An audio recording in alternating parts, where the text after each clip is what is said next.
Vous êtes sur RTL. Tel soir 18h39, depuis sa victoire en Coupe du Monde avec les Bleus de 98, il consacre une grande partie de son temps à la lutte contre le racisme. Il a même créé une fondation qui porte son nom pour ça, mais aujourd'hui, il se retrouve au cœur d'une polémique. Lilian Thuram est votre invité, Thomas Soto. Bonsoir et bienvenue Lilian Thuram sur RTL. Bonsoir. Vous êtes là car vous avez donné une interview publiée hier par le Corriere dello Sport en Italie. Interview en réaction aux cris racistes dont a été victime l'attaquant belge de l'Inter Milan, Lukaku. Et il y a une phrase que vous avez dite qui ressort et qui donc fait polémique. Il est nécessaire d'avoir le courage de dire que les Blancs pensent être supérieurs et qu'ils croient l'être. Est-ce que vous pouvez nous expliquer, Lilian Thuram, ce que vous avez voulu dire ? Alors tout d'abord, j'aimerais vous poser la question, est-ce que vous avez lu l'interview en italien ? J'ai lu l'interview traduite. Ok. En intégralité, mais pas en italien. D'accord. Donc en fait, si vous voulez, cette phrase en fait est sortie de son contexte. C'est-à-dire que on a fait un amalgame de mes réponses sans mettre les questions. En fait, on me posait une question sur les supporters italiens qui étaient racistes. Et en fait, je leur disais, mais en fait, pour comprendre pourquoi ces personnes font le bruit du singe, c'est tout simplement parce qu'ils ont un complexe de supériorité, parce qu'ils sont blancs. Et j'essaie de dire toujours aux gens, par exemple ici, qui peut me dire pourquoi on fait le bruit du singe ? Est-ce que vous le savez ? Vous avez l'idée ? Allez-y. Ok, parce que historiquement, on a fait une hiérarchie entre les personnes selon leur couleur de peau. Les personnes blanches étaient tout en haut de l'échelle. Tout en bas se trouvaient les noirs. Et après, il y avait les singes. Ça veut dire que le noir était le chaînon manquant avec les personnes blanches. Et donc, en fait, historiquement, il y a une culture raciste, comme il y a une culture homophobe, comme il y a une culture sexiste.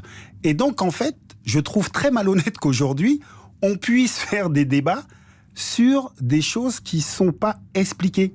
Mais est-ce que vous n'avez pas été maladroit dans votre formulation ? C'est ce que dit ce soir Dominique Sopo pour SOS Racisme. Encore une fois, je vous explique pourquoi en fait j'ai dit ça. C'est-à-dire que les personnes racistes, c'est avant tout parce qu'ils ont un complexe de supériorité sur les Noirs.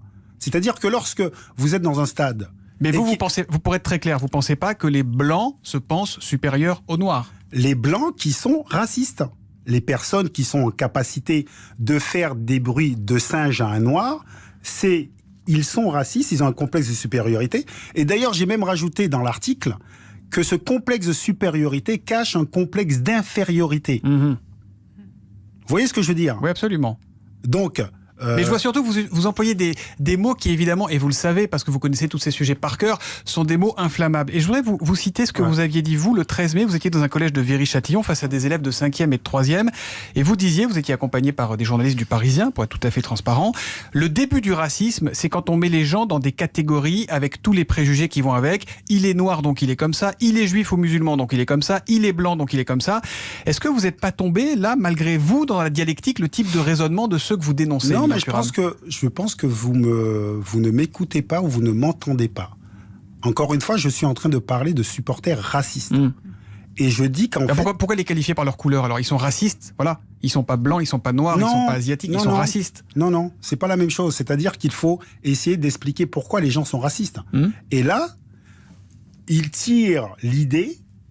Comme ils se sont supérieurs, mais cette supériorité vient d'une histoire. C'est-à-dire que chacun de nous ici, nous vivons dans des sociétés où est-ce qu'il y a des hiérarchies. Vous êtes un homme, moi je suis un homme.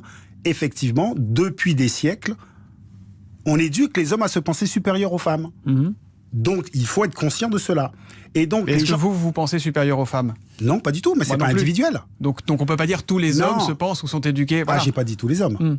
J'ai dit qu'effectivement, il y a cette culture-là. Par contre, si je peux me permettre, c'est-à-dire qu'effectivement, tous les deux, nous n'avons pas ce sentiment de supériorité, mais nous sommes concernés par ce qui se passe dans la relation homme-femme.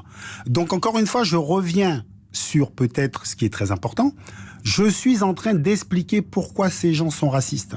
C'est-à-dire qu'ils sont encore dans la hiérarchie du passé et ils pensent que cette hiérarchie est juste. C'est-à-dire qu'il y a beaucoup de personnes qui défendent l'idée que les Blancs soient supérieurs dans nos sociétés.